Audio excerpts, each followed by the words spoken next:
بسم اللہ الرحمن الرحیم الحمد للہ رب العالمین والصلاة والسلام علی رسولہ الکریم وعلی آلہ واصحابہ اجمعین وعلی کل من تبعہم بإحسان الی یوم الدین. اما بعد،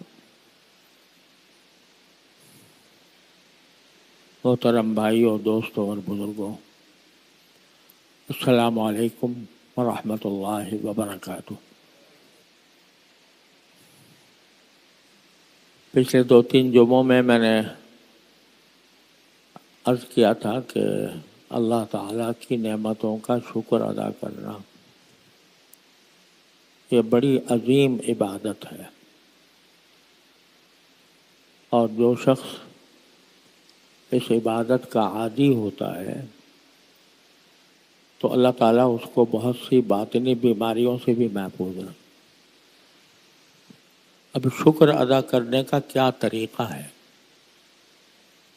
اس کا تھوڑا سا بیان کرنا چاہتا ہوں. شکر ادا کرنے کے 3 طریقے ہیں.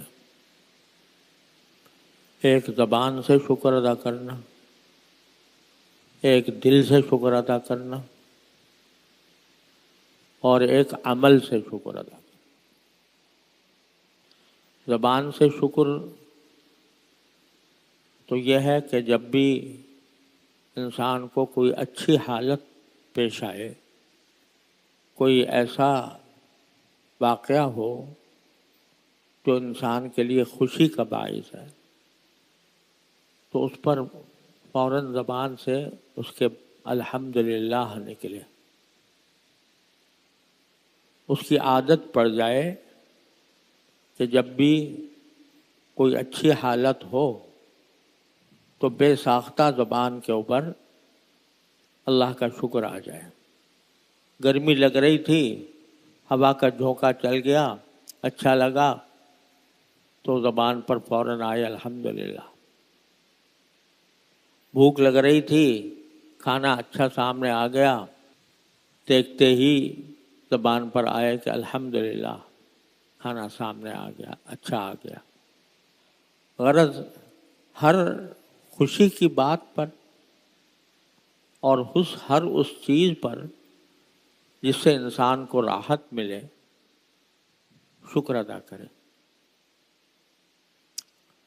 بہت سی چیزیں ایسی ہیں جو ہماری عادت بن گئی ہیں، تو عادت بن جانے کی وجہ سے ان کی نعمت ہونے کا احساس نہیں ہوتا. اللہ تعالیٰ نے ہمیں گھر دے رکھا ہے، اور رات کو جب ہمیں سونے کی ضرورت پڑتی ہے تو ہمیں اپنا بستر مل جاتا ہے. وہ بستر دیکھ دیکھ کر اور استعمال کر کر کے عادت بن گئی ہے، اس کی نعمت ہونے کا احساس نہیں ہوتا. لیکن حقیقت میں نعمت کا احساس اس طرح ہو کہ انسان اگر یہ تصور کرے کہ میں کسی صحرا میں سفر کر رہا ہوں، گاڑی خراب ہو گئی، آس پاس کوئی مرمت کرنے والا نہیں، رات کا وقت ہے، نیند آ رہی ہے، تو اس وقت کیسی بے چارگی کا عالم ہوگا. ایسی حالت میں کوئی دوسری گاڑی آ جائے اور آپ کو اپنی گاڑی میں سوار کر کے اپنے بستر تک پہنچا دے تو اس وقت اس کی قدر و قیمت معلوم ہو. تو جتنی بھی ہم چیزیں استعمال کرتے ہیں اس کے بارے میں یہ تصور کرو کہ اگر یہ نہ ہوتی تو ہمیں کتنی مشکل ہوتی. مل گئی ہے تو اللہ کا شکر ادا کرو. اللہم لک الحمد ولک الشکر، اللہ آپ کا شکر ہے. تو ایک شکر ہے زبان سے، اور اس کی بھی عادت ڈالنی چاہیے. عادت ڈالنے سے وہ عادت پڑ جاتی ہے کہ وقت پر بے ساختہ زبان سے شکر ادا ہو جاتا ہے کہ اللہ آپ کا شکر ہے کہ مجھے یہ نعمت عطا فرما. معمولی بات نہ سمجھیں، یہ بہت بڑی عبادت ہے اور اللہ تبارک و تعالیٰ سے تعلق قائم کرنے کا بہترین ذریعہ ہے. عادت ڈالنے کی کوشش کرنی چاہیے. دوسرا شکر وہ ہے جو دل سے، یعنی چاہے زبان پر الفاظ شکر کے نہ آئیں لیکن دل ہی دل میں اللہ تبارک و تعالیٰ کا انسان شکر ادا کرے. دل ہی دل میں الحمدللہ کہہ رہا ہو، دل ہی دل میں اللہ تعالیٰ کی نعمت کی قدر کر رہا ہو. تو یہ چونکہ اللہ تعالیٰ نے یہ فرمایا کہ علیم بذات الصدور، اللہ تعالیٰ تمہارے سینے میں چھپی ہوئی باتوں کو بھی جانتا ہے. لہذا اگر زبان سے نہیں تو کم از کم دل سے ہی اللہ تبارک و تعالیٰ کا شکر ادا کرو. کسی شخص سے ملنے کو دل چاہ رہا تھا، سامنے آ گیا، تو اس وقت تو تم مصروف ہو گئے اس سے بات کرنے میں یا اس کے سلام کرنے میں، سلام کا جواب دینے میں، لیکن دل ہی دل میں یہ کہہ لو کہ اللہ دیکھو کتنی اچھی خوشی بات ہو گئی، آپ نے مجھے اس کی ملاقات کروا دی. تو قلب اور دل سے بھی شکر ادا ہوتا ہے اور وہ بھی اللہ تعالیٰ کے ہاں عبادت لکھا جاتا ہے، کیونکہ اللہ دلوں کا حال جانتا ہے. لہذا زبان سے نہ صحیح دل میں کہہ دو الحمدللہ، دل میں کہہ دو یا اللہ آپ نے یہ نعمت عطا فرما دی، تو یہ دل سے شکر ہو گیا. تیسرا طریقہ شکر کا جو اصل میں مطلوب ہے وہ یہ کہ جو نعمت حاصل ہوئی ہے اس نعمت کو اسی کام میں استعمال کرو جو اللہ کی رضا کے مطابق ہے. اس کی معصیت میں، اس کی نافرمانی میں استعمال نہ کرو. مثلا اللہ تعالیٰ نے آنکھ دی ہے، کتنی بڑی نعمت ہے. اس کی نعمت ہونے کا احساس اس لیے نہیں ہوتا کہ بے مانگے مل گئی ہے. پیدا ہونے کے وقت سے مسلسل کام کر رہی ہے، جو چیز دیکھنا چاہتے ہو آرام سے دیکھ لیتے ہو. تو یہ اس نعمت کی قدر اس لیے نہیں ہو رہی کہ بے مانگے مل گئی. اللہ تعالیٰ نے اپنے فضل و کرم سے عطا فرما دی. اگر کبھی آنکھ میں کوئی نقص پیدا ہو جائے، کوئی بیماری آ جائے، بینائی میں کمی آ جائے، تو اس وقت قدر معلوم ہوتی ہے کہ کتنی بڑی نعمت تھی جو اللہ نے دے دی. اس میں چھوٹی سی جگہ میں اللہ تعالیٰ نے جو کارخانہ لگایا ہے ہمیں دیکھنے کی نعمت عطا فرمانے کے لیے، وہ کارخانہ ایسا ہے کہ سارے سائنٹسٹ اس کو ابھی تک مکمل دریافت نہیں کر پائے. اس کے اندر اتنے اللہ تعالیٰ نے قرنیہ اس میں ہے، پردہ اس میں ہے، اور خدا جانے کتنی چیزیں اللہ تعالیٰ نے اس کے اندر رکھی ہیں. تب ہم اس آنکھ سے کچھ دیکھ پاتے ہیں. مجھے آنکھ کے ایک ڈاکٹر نے بتایا کہ جو آنکھ کے مختلف شعبے ہیں، اسپیشلائزیشن کے شعبے، یعنی جو آنکھ کے ماہر ڈاکٹر ہوتے ہیں خاص طور پر آنکھ کے، وہ 11 قسموں کے ہوتے ہیں. یعنی کوئی آدمی کسی ایک پہلو کا اسپیشلسٹ ہے، کوئی دوسرے پہلو کا، کوئی تیسرے پہلو کا، اس طرح 11 مختلف اسپیشلائزیشنز ہوتی ہیں آنکھ کا علاج کرنے کے لیے اور آنکھ کی حفاظت کرنے کے لیے. ایسا کارخانہ اللہ نے لگا دیا چھوٹی سی جگہ میں. جب انسان اندھیرے میں ہوتا ہے تو اس وقت آنکھ جو ہے وہ پھیلتی ہے، جب روشنی میں آتا ہے تو سکڑتی ہے خود بخود. جب اندھیرے میں ہوگا تو وہ پھیلے گی، تاکہ اس اندھیرے کا بھی کچھ حصہ نظر آئے. یہ بجائے آپ ایک دم سے اندھیرے میں چلے جاؤ، اس وقت تو بالکل گھپ اندھیرا ہوگا، کچھ نظر نہیں آ رہا ہوگا. چند لمحوں کے بعد آپ کو کچھ نہ کچھ نظر آنا شروع ہو جائے گا. کیوں؟ اللہ تعالیٰ اس کو پھیلا دیتے ہیں اندھیرے میں. اگر وہ پھیلی رہے اور دن کی روشنی میں آ گئے آپ، یا دن کی یا لائٹ کی کسی بھی روشنی میں آ گئے، تو وہ آپ پوری طرح روشنی میں چیزیں دیکھ نہیں پائیں گے. لہذا اللہ تعالیٰ اس کو سکیڑ دیتے ہیں. اور اس پھیلانے سکیڑنے میں جو آنکھ کی رگیں ہیں وہ کئی میل کا فاصلہ طے کرتی ہیں. یہ میں نے ایک آنکھ کے ڈاکٹر کی کتاب میں پڑھا تھا. یہ خود بخود ہو رہا ہے یہ کام، اور اس میں اگر ذرا بھی کوئی رکاوٹ پیدا ہو جائے تو آنکھ اپنا کام کرنا چھوڑ دے، کچھ نظر نہ آئے. ایسی نعمت اللہ نے دے رکھی ہے، اور ایک کے بدلے دو دے رکھے. علم جعل لہ عینین، قرآن کہتا ہے کیا ہم نے تمہیں دو آنکھیں نہیں دی؟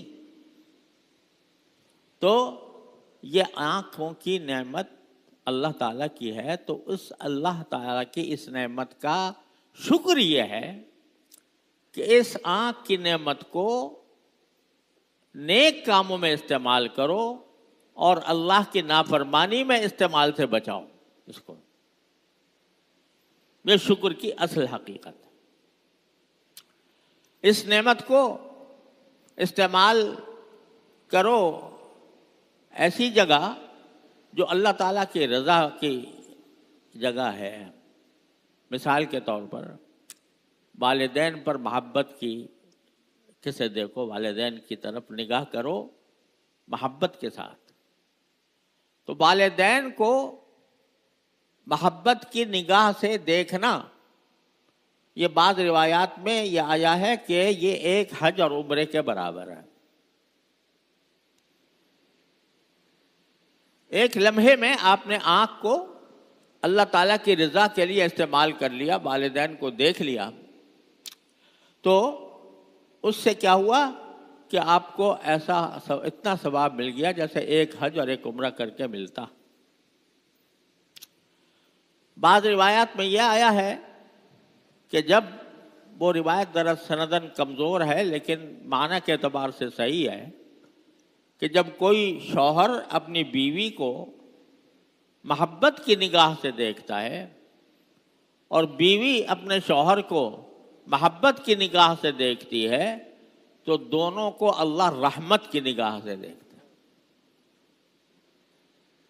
دونوں کو اللہ رحمت کی نگاہ سے دیکھتے ہیں. یہ نگاہ کا یہ استعمال یہ عملی شکر ہے. یعنی آنکھ کی نعمت کا عملی شکر یہ ہے کہ اس کو ان چیزوں میں استعمال کرو جو اللہ کو راضی کرنے والی ہیں.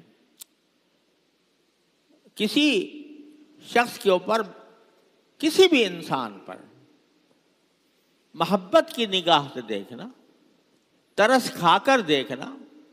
کسی کو تم مصیبت میں دیکھ رہے ہو، تکلیف میں دیکھ رہے ہو، تو اس کو اس تکلیف میں دیکھ کر دل میں اس کے لیے ہمدردی پیدا کرنا، یہ آنکھ کا وہ استعمال ہے کہ جو اللہ کو راضی کرتا ہے. قرآن کریم کو صرف دیکھنا، پڑھنا تو بعد کی بات ہے، عمل کرنا بھی بعد کی بات ہے. قرآن کریم کو صرف دیکھنے سے ثواب ملتا ہے، اللہ تعالیٰ راضی ہوتا ہے. کعبے کو اور کوئی عبادت نہیں کر رہا، آدمی مسجد حرام میں صرف کعبے کو دیکھ رہا ہے تو دیکھنا بھی عبادت ہے، اس پر بھی اجر و ثواب مل رہا ہے. تو چونکہ آنکھ کو ایسی جگہ استعمال کیا جا رہا ہے جو اللہ تعالیٰ کی رضا کے مطابق ہے، تو یہ آنکھ کا شکر ہے کہ آپ نے اس کو آنکھ کو ایسی جگہ استعمال کیا. اس کے برخلاف ناشکری، بڑی بدترین ناشکری یہ ہے کہ اس نعمت کو ایسے کام میں استعمال کرو جس سے اللہ نے منع کیا۔ ایک مرد کے لیے اللہ تعالیٰ نے اس بات کو منع کیا ہے کہ کسی نامحرم عورت کو لذت لینے کے لیے دیکھے، اس سے منع کیا۔ تو اب وہ آنکھ جی اتنی بڑی نعمت ہے اللہ تبارک و تعالیٰ کی، اس کو اگر اللہ کی رضا کے خلاف، اس کی مرضی کے خلاف، اس کے حکم کے خلاف استعمال کیا جا رہا ہے تو اس سے بڑی ناشکری کیا ہوگی۔ اور یہ فتنہ ہمارے دور میں بہت بڑھ گیا۔ آنکھ کو محفوظ رکھنا ہر ایسی چیز کے دیکھنے سے جس سے اللہ ناراض ہوتا ہو، نامحرم پر یا اس کی تصویر پر نگاہ کرنا لذت لینے کے لیے، یہ بہت بڑی ناشکری ہے۔ لہذا اس نعمت کا شکر یہ ہے کہ اس ناشکری سے انسان اپنے آپ کو بچائے۔ آج کل گھر گھر ہر ایک کے ہاتھ میں موبائل ہے، اور موبائل کے اندر فتنوں کا اور شیطانی اثرات کا ایک جہان آباد ہے۔ اب یہاں امتحان ہے میرا اور آپ کا کہ آپ اپنی آنکھ کو اس موبائل کے ناجائز مناظر دیکھنے میں استعمال کر رہے ہو۔ تو شرم آنی چاہیے کہ اللہ تبارک و تعالیٰ نے اتنی بڑی نعمت ہمیں دی ہے جس سے ہم بہت سا ثواب اکٹھا کر سکتے ہیں، اور جو اللہ تعالیٰ کو راضی کرنے کا بہترین ذریعہ ہو سکتا ہے، لیکن ہم نے اس کو استعمال کر لیا اللہ کی نافرمانی میں۔ آپ تصور کرو کہ اگر کوئی شخص آپ کو اپنی گاڑی دے دے کہ بھئی تم اپنے جائز استعمال میں اس کو لے آؤ، آپ اس کی گاڑی میں بیٹھ کر اس کے گھر چوری کرنے جائیں، جس نے آپ کو گاڑی دی عاریت ہی نہیں دی، چاہے اس گاڑی کو آپ کاہے کے لیے استعمال کریں کہ اس کے گھر میں جا کے چوری کریں؟ اس سے بڑی ناشکری کیا ہوگی کہ آپ اس کی دی ہوئی نعمت کو استعمال کر رہے ہیں اس سے غداری کر کے، اس گاڑی کو استعمال کرتے ہیں اس کے خلاف کوئی سازش کرنے کے لیے۔ تو آپ سوچو جو کوئی یہ کام کرے گا تو اس کو کوئی اچھا سمجھے گا؟ اس پر غصہ آئے گا کہ اللہ کے بندے، ایک انسان نے تم پر احسان کیا تھا، احسان کر کے تمہیں نعمت دے دی تھی، تو تم کو چاہیے تھا کہ اس کے فائدے میں اس کو استعمال کرتے۔ چلو اس کے فائدے میں نہیں، اپنے ہی فائدے میں استعمال کر لیتے، لیکن جا کے اس کے گھر پر ڈاکہ ڈال رہا ہے اس گاڑی میں بیٹھ کر۔ تو یہ کتنا بڑا زبردست جرم ہوگا۔ یہی حال ہمارا ہے۔ یہ ہمیں اللہ نے آنکھ دے دی ہے، اتنی بڑی نعمت دے دی ہے جو لاکھوں کروڑوں اربوں روپیہ خرچ کر کے نہیں مل سکتی، مفت دے دی آپ۔ اب ہم اس کو استعمال کریں اللہ کے خلاف بغاوت کرنے کے لیے، اللہ کے حکم سے بغاوت کرنے کے لیے، کتنی بڑی ناشکری ہوگی۔ تو اللہ کی اس نعمت کا شکر یہ ہے کہ اس کو صحیح مصرف میں استعمال کریں۔ اس کے ذریعے آپ جنت کے میں نیکیوں کا، جنت کی نعمتوں کا ڈھیر لگا سکتے ہیں، ان طریقوں سے جو میں نے ابھی بتائے۔ لیکن آپ اگر اس کو استعمال کریں اللہ کے ساتھ بغاوت میں، اللہ تعالیٰ منع کر رہا ہے میری اس نعمت کو اس کام میں استعمال نہ کرنا،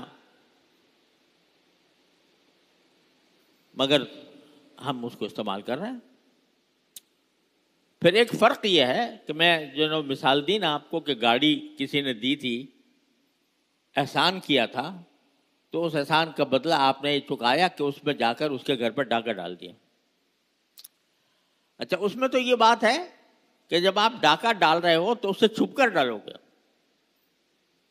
اس سے چھپ کر ڈاکہ ڈالو گے نا، چپکے سے ڈالو گے جس سے اس کو پتہ بھی نہ چلے اور جا کے اس کے گھر کا مال لوٹ کے چلے آؤ۔ لیکن اگر وہ دیکھ رہا ہو، پتہ ہے کہ وہ دیکھ رہا ہے مجھے، اس کے بعد اس کے دیکھتے ہوئے اس کی آنکھوں کے نیچے تم اس کے خلاف بغاوت کرو، جا کر وہاں پر ڈاکہ ڈالو، تو یہ اس سے بھی زیادہ بدترین بات ہے نا۔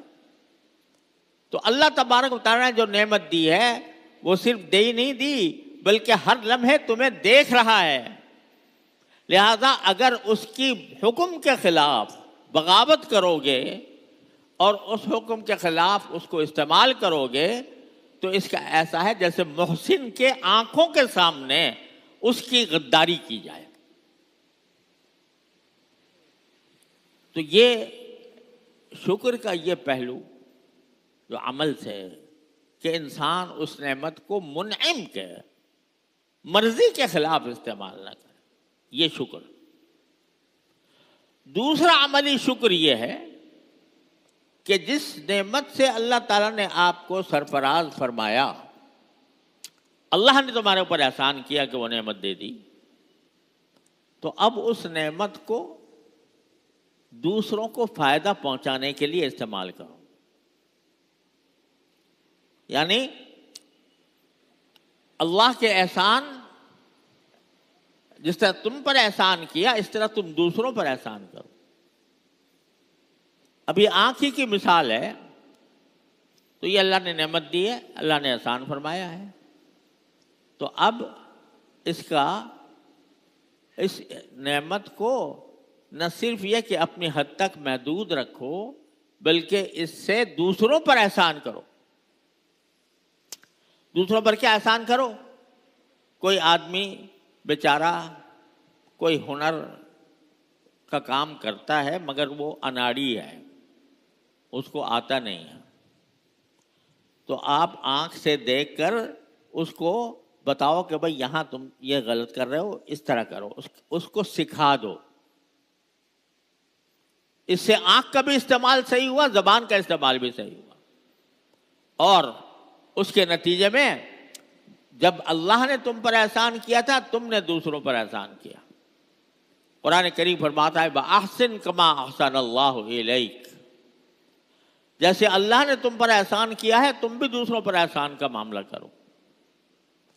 تو اگر اس آنکھ کو، اس زبان کو، یہ تو میں صرف آنکھ کی بات لے کر رہا ہوں، اسی کو آپ پھیلا لو آنکھ کی طرف، کان کی طرف، ہاتھ کی طرف، پاؤں کی طرف، اپنے جسم کے تمام اعضاء کی طرف، تو یہ اللہ نے یہ جو نعمتیں دی ہیں ان نعمتوں کو ایک تو یہ کہ اس کی نافرمانی میں استعمال نہ کرے، دوسرا یہ کہ اس نعمت کو دوسروں سے بھی اس نعمت سے دوسروں کو بھی فائدہ پہنچاؤ۔ حدیث میں رسول کریم صلی اللہ علیہ وسلم کا ارشاد ہے کہ کان اللہ فی عون العبد ما کان فی عون اخیہ، جب تک بندہ اپنے کسی بھائی کی مدد کر رہا ہوتا ہے کسی کام میں تو اس وقت تک اللہ تبارک و تعالیٰ اس بندے کی مدد میں لگ جاتا ہے۔ جیسے ابھی میں نے مثال دی کہ کوئی شخص بیچارہ بے روزگار ہے اور آپ اس کو روزگار فراہم کرنے کے لیے کوئی ہنر سکھا رہے ہیں، تو یہ کام کر لو اور اس طرح کرو، تو اللہ تبارک و تعالیٰ کو یہ عمل بے انتہا محبوب ہے، اور اس سے اللہ تعالیٰ کی دی ہوئی نعمت کا عملی شکر ادا ہو رہا ہے۔ حدیث میں جن چیزوں کو صدقہ فرمایا گیا کہ فلاں کام جو ہے وہ صدقے جیسا ثواب رکھتے ہیں، اس میں ایک لفظ آتا ہے کہ آپ نے فرمایا او تصنع لاخرق، یعنی ایک شخص کوئی کاریگر بننا چاہتا ہے مگر اناڑی ہے، اس کو وہ کام آتا نہیں ہے، تم اس کو وہ کام سکھا دو، یا وہ کوئی چیز بنانا چاہ رہا ہے اس سے بن نہیں رہی، تم اس کی مدد کر دو، یہ بھی بہت بڑا صدقہ ہے اور اس کا بھی بڑا اجر و ثواب ہے۔ تو اللہ تعالیٰ کی نعمتوں پر عملی شکر کرنے کے دو معنی ہوئے ہیں۔ ایک معنی یہ کہ اس کو اللہ کی طاعت میں استعمال کرو، نافرمانی میں استعمال نہ کرو، اور دوسرے یہ کہ جس طرح اللہ نے وہ نعمت تمہیں دی ہے اس نعمت کا فائدہ دوسروں تک پہنچاؤ، احسن کما احسن اللہ الیک۔ تو یہ چار چیزیں مل کر شکر بنتی ہیں، زبان سے شکر، دل سے شکر، عمل سے شکر۔ اور عمل کے شکر کے دو معنی کہ اس نعمت کو صحیح مصرف میں اللہ کی مرضی کے مطابق استعمال کرو، ناجائز مصرف میں استعمال کرنے سے اپنے آپ کو بچاؤ،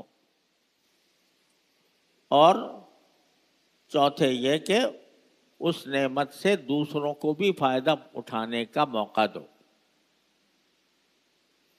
یہ ساری باتیں ہیں جو شکر کی تفسیر میں آتی ہیں، اور کوشش کرنی چاہیے کہ ہم اللہ کے شکر گزار بندے بنیں، اور شکر کی یہ ساری اقسام اللہ تبارک و تعالی ہم میں پیدا فرما دیں۔ یہ ہوگا تو قرآن کا وعدہ ہے لَأَزِيدَنَّكُمْ، شکر کرو گے تو میں تمہیں اور دوں گا، انشاءاللہ نعمتوں میں اضافہ ہوگا۔ اللہ تعالی ہم سب کو اپنے فضل و کرم سے اس کی توفیق عطا فرمائے۔